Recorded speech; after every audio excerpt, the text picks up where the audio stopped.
When the White Queen Emma Frost ends up blowing back into the life of Kitty Pryde, the former Shadowcat will be forced to decide what direction her life is going to take. What'll happen next? Well, let's hop into the pages of Exceptional X-Men issue number 3 and find out together, shall we? So then, picking up directly from where the last issue left off, Emma just kind of showed up on Kitty's doorstep and opted to abscond with her 3 young new wannabe students. And I mean, honestly, in Emma's mind, her reasoning makes a lot of sense. What? You don't want to be an X-Men. You don't want to be a teacher, and I'm bored out of my mind after the fall of Krakoa. So just let me take these 3 wayward kids and train them up my way. I mean, after all, I have a long history being a headmistress at a bunch of different mutant schools. I mean, don't check my track record as to where my students are now. But still, it's also around this time, too, Kitty comes to the realization that Emma has been the one messing with her mind over the last few days and why she's been blacking out one time even in traffic. And despite how much Kate might want everyone to think she's given up on the superhero life, on the X-Men life, it's clear she still very much cares about young mutants, and because of that, challenges Emma to a fight right then and there, and honestly, they're a lot more evenly matched than you might think. Oh sure, Emma can turn herself into diamonds, but Shadowcat can walk right through her. Emma has amazing psychic powers, but Kitty has had lots of opportunity to train her mind to protect it from psychic attacks over the years. Surprisingly, in the end, it's actually Kitty's roommate Preeti who ends up breaking up the fight. And I mean, hey, it makes sense. I rent. Can you 2 superpowered individuals please stop tearing up this place, or I'm going to lose my deposit. Preeti even invites Emma in for tea, and before you know it, it's like they weren't even fighting to begin with. Emma continues to make her case that mutant kind has been set on the 4 winds since the fall of Krakoa, and they need to do something to try and change that in their own neck of the woods. Kitty isn't 100% sure, but she is sure that Emma is going to be a bad influence on these kids, and if the White Queen won't be dissuaded, it looks like the Shadowcat needs to get involved to at least see these kids off. Emma actually came overly prepared too, with a bunch of different real estate options for building a brand new mutant school, only for once again Preeti, who is really the MVP of this issue, to step on in to say that she actually inherited an old ballet studio from a deceased family member, and that they're more than welcome to use that place to train up a new generation of mutants.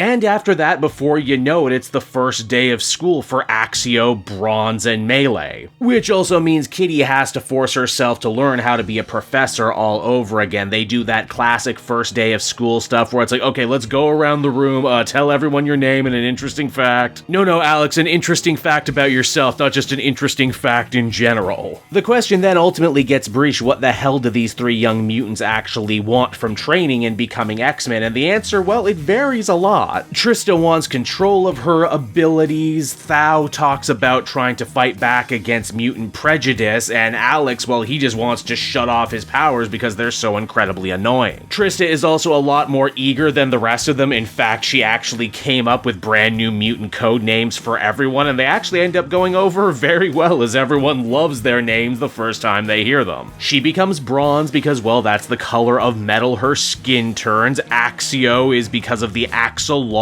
and Melee because, well, Thao loves to run into combat. Yes, it seems this new class of mutants is moving along at record speed, and this is also where Emma ends up coming in too. Now that we've picked mutant code names, time for costumes. Naturally, Kitty rejects, saying that she's just trying to teach these young mutants life skills and control over their powers so they need not be afraid, only for Emma to say, oh come on, branding is part of the exercise. Why do only pilots and mailmen and other first responders get to have fun with uniforms? Everyone loves an outfit. And indeed they do. After that, it's time for more one-on-one counseling. Emma actually takes to Axio right away, feeling that his ability to get people to reveal their deepest, darkest secrets to him and read people like they were open books probably would have gone over really great over in the old Hellfire Club. The real standout of this issue, though, and I've already seen this panel shared a lot, is actually Kitty's one-on-one time with Trista, helping her come into her own, mastering the metal on her skin, while also turning it into a conversation about beauty and self-worth. You see, Bronze doesn't actually like the metal on her skin right away, thinking it makes her look ugly, only for Kitty to share a story about Colossus, one of the most important people in her life, and how metal or no metal, he was still one of the most beautiful and sweetest people she ever knew. It's at that very moment this heartfelt after-school special ends up coming under attack by a bunch of demons. It's here we get a chance to see how this brand new Exceptional X-Men team fares in the comics, combat department? And the answer is it really not that great, as most of them aren't exactly fighters yet. And people like Melee still need to learn a thing or two about going into the fight half-cocked. In the end, it's actually Alex, though, who ends up seeing through all of this and figuring out that this is all one giant illusion created by the White Queen to test them. And once again, you can't exactly fault Emma's reasoning on this one. Oh, what, is this any worse than Xavier throwing you, Kitty, into the danger room when you were younger than these kids? You think the Purifiers or Friends of Humanity are gonna handle these young mutants with kids' gloves? Of course not, we gotta be tough on them now.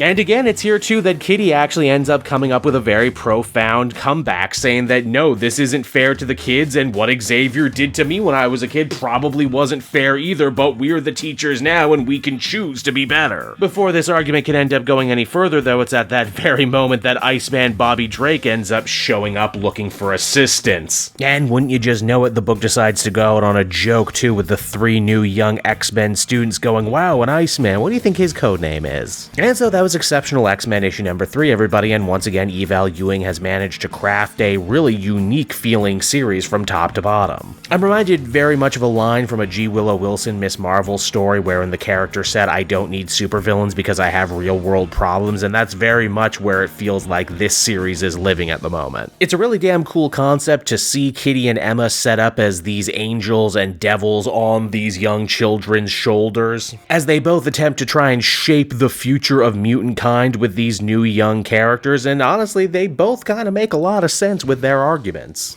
On top of that, the book is just really funny, has a ton of heart, and the back and forth between the new young characters and their mentors are just really damn enjoyable. I mentioned it before in the last issue, but it bears repeating. It's nice to know that this series has actually managed to find an audience that was clearly very hungry for this type of X-Men story. You know, a series that's less about, fighting crime or saving the world, but is more interested in characters and people and how they interact with each other, and I think that's probably one of the greatest successes of the From Ashes X-Men era, that we can have so many different X books catering to so many different tastes. Overall, I would give this one another very positive 8.5 out of 10.